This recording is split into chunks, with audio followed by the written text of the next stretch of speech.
Good morning. With $4.6 billion in online art sales last year alone, are online art sales stagnating? Are they growing? Or is there something else going on in that conversation? Today, I'm going to be talking about the Hiscox and Art Tactic report that just came out this week. It's talking about those numbers very specifically and others related to online art sales and marketing. And of course, we've been involved with that for years here at the KC Auction Company. I'll go ahead and share this on my personal page in just a second.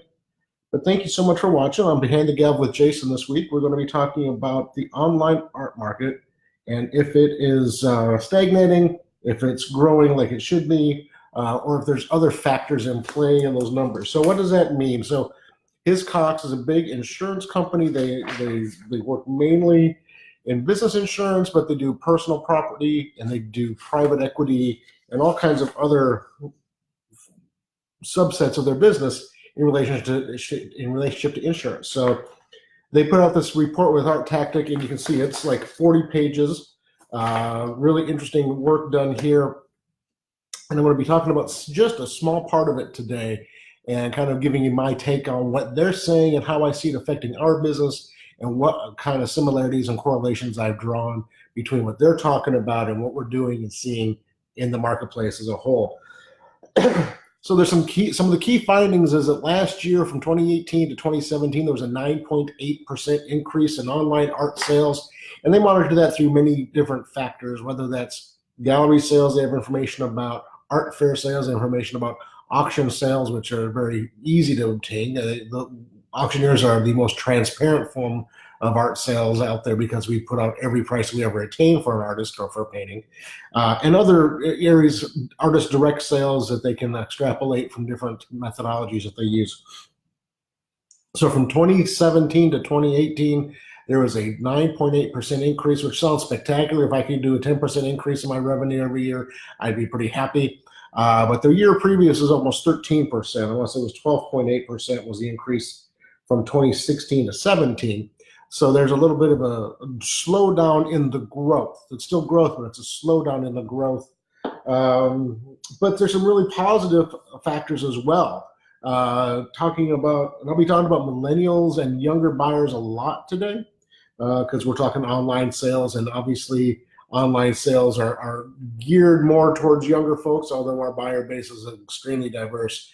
But it's a way that we thought we could reach a younger buyer base. Thanks for watching, Stan. If you have any questions or comments, let me know. Share with your friends.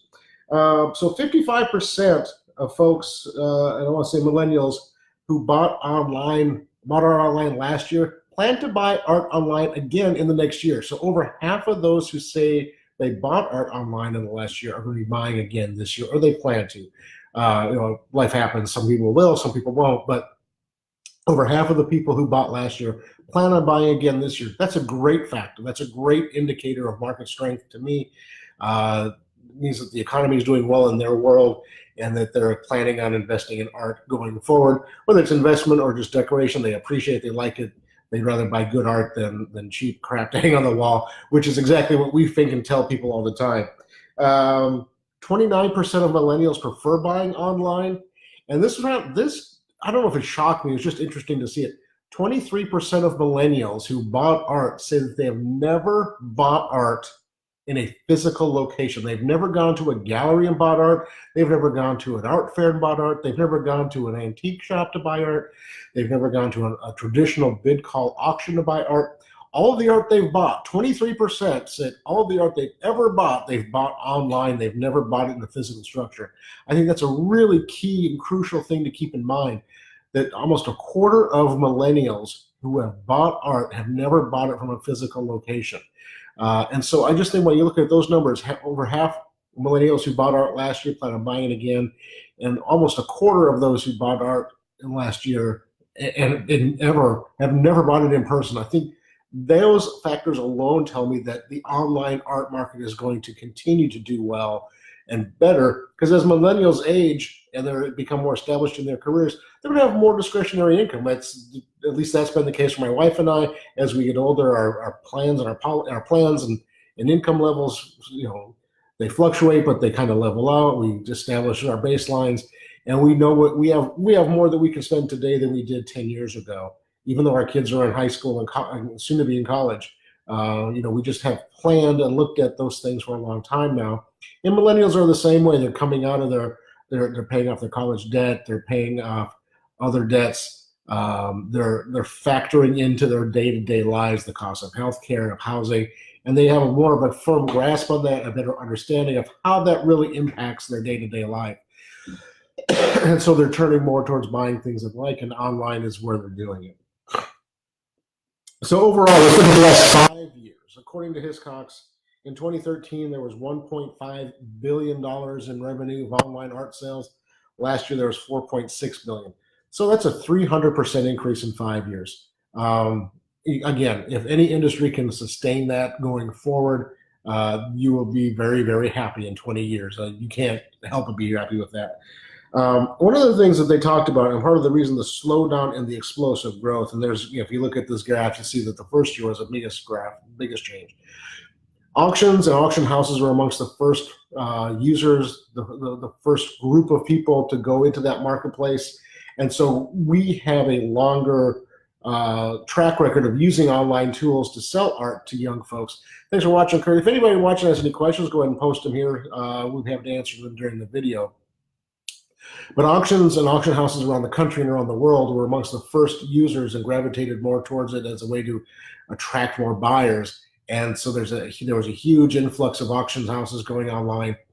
The galleries haven't been as quick to adopt the new technology. They have huge investments in structures and customer bases and clients that come to them specifically. And so they haven't been as quick to adopt the technology. But I think that will be the next area of growth, as we're going to see more traditional gallery spaces going more online, and art fairs having their merchandise online, and artists selling direct to consumer online. I know that Amy, who works for us as an artist, sells at the Blue Gallery, but she also sells a lot on Instagram. We'll get to that in a second. And that the buyers are going right to the source now, much more so than ever before. An interesting fact, looking at the graph here, and this graph down here shows the last 4 years. Yeah, last 4 years of the 3 major auction houses in the world: Sotheby's, Christie's, and Heritage. Heritage has consistently sold twice as much online as Sotheby's and Christie's combined. That really surprised me. I knew Heritage is one of the top 5 auction houses in the world based on volume. I didn't realize how much of it was online and how much more of it is online than the other 2 big players, Sotheby's and Christie's. Heritage sold $487 million worth of art last year online. And I think that's an extremely and powerful, impressive number, and really goes to show how much revenue and how much product is changing hands. I mean, $480 million. The average price of a piece of artwork, even at Sotheby's, is under $20,000. So I would imagine Heritage is much the same, and they have the multi-million-dollar paintings, but they sell a lot of stuff in the $1,000 to $10,000 range too. The quantity of the volume of merchandise they're starting to get those numbers is quite staggering. Some of the key factors in the last year, some of the big things. I didn't realize this. Walmart has announced its plans to acquire art.com. I just saw that. I'm going to look more into that. That's a really interesting development, that the world's largest retailer is getting into the art business in some form or fashion. I mean, obviously, Crystal Bridges Museum down in Arkansas is owned by the Walmart family, the daughter, but it's completely separate from them Walmart. I mean, they're using their money, but it's not. You don't go there and think of Walmart. You go there and think of spectacular art because she spent hundreds of millions of dollars to do that. One of the trends that we're seeing, and we're seeing this personally, and it's being seen and talked about in the industry as a whole, one of the biggest challenges is the logistics. We're facing competition from Amazon as our biggest buyer competition. That's where our buyers' expectations are at. And so the logistics of getting items purchased from us to the hands of our buyer is something that we're continually looking at. We have really started to think about, and I'm going to start looking at over the next 6 months to a year, the possibility of establishing a delivery service here in the Kansas City metro area, so that when our auctions are concluded, the items will just be delivered to your house. And much like a Prime account, to set up a sort of a KC auction company, Fast Pass or express delivery service, that if you paid a little bit more, you'd be just delivered right to your house, or might do it for free. Sotheby's last year offered a lot of free services with their online bidding. And over the 2 years ago, last year, they removed all the freeness. And so they went from free to being charged the same as in-house buyers. Thanks for watching, Crystal. If y'all have any questions about what we're talking about today, please post them here. We're talking about the online art market and how it's changing, growing. Is it growing fast, slow? Is it indifferent? We're kind of getting up to social media and its influence on the online art market. And that is, we have definitely noticed that. We've used that to our advantage. Obviously, today is a perfect example. We do these videos every week, and we've noticed definitely an increase in our bidder and buyer and seller participation and engagement because of these videos, and I'm sure other platforms and companies are doing the same. A really interesting factoid, though, is that Instagram has taken over Facebook as the most popular platform for art. In January 2019, Instagram has had more than 1 billion monthly users. And 65% of all survey respondents say Instagram is their preferred channel for art-related purposes, up from 63% in 2018 and 57% in 2017. So for art-related purposes, Instagram is becoming the most popular and most effective way to reach buyers and sellers of art, directly to the artists. Artist page are very popular. Auction pages are popular. Gallery and fair pages are popular. The growth has slowed. They had huge growth a couple of years ago. So the growth is slowing, but it's still sustained, and it's still important growth. It's people are looking there for those reasons now. Another thing, 43% of buyers under the age of 35 are influenced by social media when making an art buying decision, which I thought was really interesting. And compared to Facebook, 65% of people say that Instagram is their go-to most favorite platform for arts. Facebook is at 33% now, and for obvious reasons. Instagram is very much driven towards visual conversation. I mean, it's all picture-based, so art plays really well there. Facebook is much more text-based. There's a lot of pictures, of course, but there's a lot of content above and beyond that. Delve into some numbers here that's kind of interesting. 80% of art buyers use Instagram to discover new artists. 80% of art buyers use Instagram to find new artists. That's a staggering number. That's never been possible. You've never been able to have that kind of focus of, let me see what else out there in one location before that you do now. If you wanted to find new artists before, you had to go to dozens of galleries in your local region. You had to subscribe to magazines from across the country and try and get, find who's selling who, where, and when. 80% of all art buyers are being influenced and going to Instagram to discover new artists. That's ridiculously high. 75% of art buyers use Instagram to see what's trending in the art marketplace. Who's popular? Is Banksy today? Jean-Michel Basquiat. Cause has been huge in the news lately. 34% say that social media influences their decisions to buy and impacts it. 89% of galleries actively use social media, which makes sense. And 75% of art galleries surveyed use Instagram to promote their artists. That seems like a no-brainer. If you're on Instagram or social media, you're using Instagram and you're promoting your artists. We do that. We've done that for a long time. Obviously, we're having auctions. Whether it's jewelry or art or furniture, we're always posting. We're posting pictures on Instagram every day to feed our buyers and to hopefully get people interested. So that's kind of it. And I mean, that's what I'm going to talk about today. Obviously, I'm not even a third of the way through this program, a quarter of the way through the report. They talk more about some social media thing here.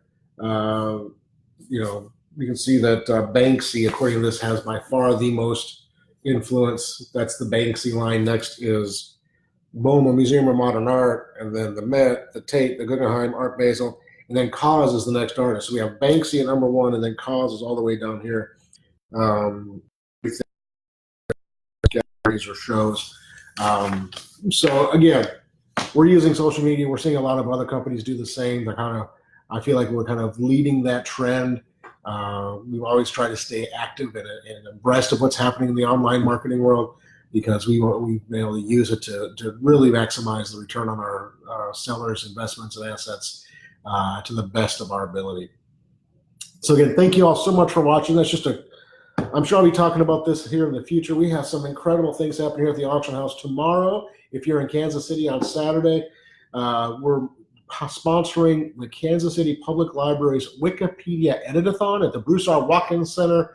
Wikipedia is a great resource, but it's really influenced by a small segment of our society. And the KC Public Library, Kim Guile there, realized that, went to some big conferences, found out how important Wikipedia is and could become. And so they started doing these events where they go in and find areas that have been underserved and not looked at as deeply as others. And they've done a couple there. One tomorrow is on Black history, and specifically Black history as it relates to Kansas City. We have a list of about 40 or 50 different people, events, topics that we're going to be either creating pages for or editing pages that currently exist, adding more information, so that when people go to those resources, they can find a lot more information that's current and relevant to what they're doing. Really excited about that. Monday, I fly to New York City. I'm going to the Art Business Conference next week in New York City on Tuesday. If you're watching this, you're in that area, please reach out. I'd love to meet with you, have a cup of coffee or a cocktail or a glass of wine, maybe even dinner if that works out. Meeting with the Antiques Diva from Italy. She's happened to be in New York City at the same time, so I'm excited about that. Our next auction goes online Monday, and it is spectacular. The best group of art we've ever had to offer: Burgess, Anzen, Lester Raymer, Fowler, Charles Banks Wilson. I mean, all these great artists, and we have probably 80 oil paintings. I mean, it's really, really, really top-notch, top quality.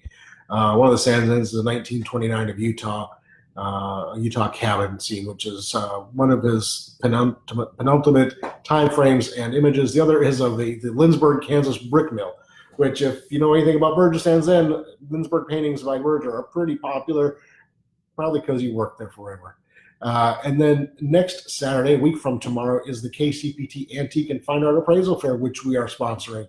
So we have just a lot of things going on. Keep following our Facebook page. If you're on Instagram, look us up there, KC Auction Company. I post a fair amount on LinkedIn as well. And then, of course, if you're very interested, sign up for emails, and we'll get you all the information all the time and keep you abreast of what's going on here. Again, if you have any questions about today's topic, questions about other things in the art, antique, and estate liquidation business industry that you were interested about, post them here. Send me a direct message. Give us a phone call at 816-283-3633, or you can always drop us an email at info@kcauctioncompany.com. Info@letter K, letter C, auction company spelled out.com. And look forward to hearing from you. Have a great weekend, and super excited about baseball season. Thanks for watching, Stan. You're going to love some of the art in the next auction. I know you've bought quite a bit from us over the years. We have some really fabulous stuff.